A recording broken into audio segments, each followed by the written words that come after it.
तेलारा तालुक्यातील प्रत्येक नागरिकांची कोरोना टेस्ट व्हावी या हेतूने शासनाने 31 मे रोजी सकाळी 7 वाजतापासून तर 11 वाजेपर्यंत शहरातील तीनही पेट्रोल पंपाजवळ कोरोना टेस्ट करणाऱ्या कर्मचाऱ्यांची नियुक्ती केली। 31 मे रोजी सकाळपासून संपूर्ण तालुक्यात 837 नागरिकांची कोविड तपासणी करण्यात आली। कोविडच्या महामारीतून प्रत्येक नागरिकांची सुटका व्हावी हा उद्दिष्ट जरी शासनाचा असला तरी चाचणी करेल त्यालाच पेट्रोल मिळेल, त्यामुळे नागरिकांमध्ये पेट्रोल पंपावर प्रचंड रोष पाहावयास मिळाला।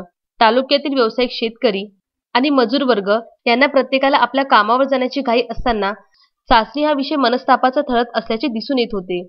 यातील पीपी पाटील पेट्रोल पंपावरील नागरिकांनी शासकीय कर्मचारी तथा पेट्रोल पंप मालक यांच्यात प्रचंड प्रमाणात वाढ होऊन या ठिकाणी तहसीलदारासह पोलिसांना प्राचारण करावे लागले।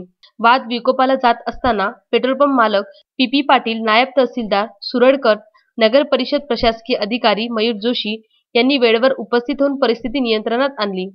आरटीपीसीआर टेस्ट घेण्यामध्ये कैलास मसाळ, तेजराव बकाल, विजय आडे, मोहन राऊत, भांबुरकर, भारत बोदडे, संजय झिरमोरे, गजानन शर्मा, कैलास छंगनी, सुभाष पवार, अभिषेक काळे, राम राजनकर यांनी यशस्वी चाचण्या केल्या।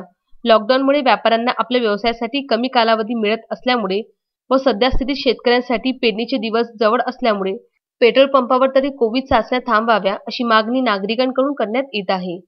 संदीप सोळंकीसह चंद्रकांत मोरे, विदर्भ न्यूज, तेलारा।